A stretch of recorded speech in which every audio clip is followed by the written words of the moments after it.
بسم الله الرحمن الرحیم. السلام علیکم دوستان عزیز، رفیع الله میری از چینل پنتون.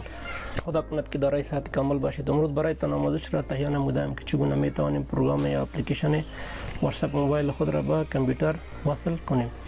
برای این کار دوستان میریم اول براوزر خود را باز میکنیم. فرق نمیکنه که از کدام براوزر شما استفاده میکنید. در براوزرتان برین دوستان عزیز واتساپ وب نوشته کنین.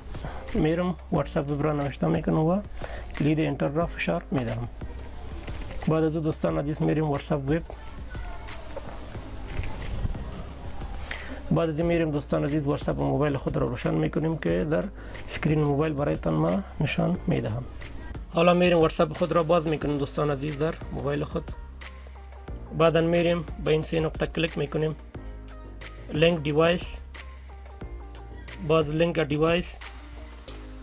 اگر واتساپ تان پاسورد داشت از پاسورد واتساپ استفاده کنین. چون ما از فینگرپرینت استفاده میکنم میرم در جای فینگرپرینت و کلیک خود را فشار میدم. بعد از دوستان همین کامera را روبروی QR کد خود براوزر که به شما قبلا نشان داده شده روبرو بگیرین که تا واتساپ موبایلتان با کامپیوترتان وصل شود. حالا میرم دوستان عزیز در صفحه کامپیوتر خود به شما نشان میدم که واتساپ ما باز شده یا نه. دوستان عزیز ببینید که واتساپم در براوزرم باز شد. این بود دوستان عزیز که چگونه میتوانیم واتساپ موبایل خود را با کامپیوتر وصل نماییم. برای ویدیوهای بیشتر لطفا چینل ما را سابسکرایب کنید و دکمه زنگوله را فشار دهید. تا وقت بعدی، وقتتان خوش. خداحافظ.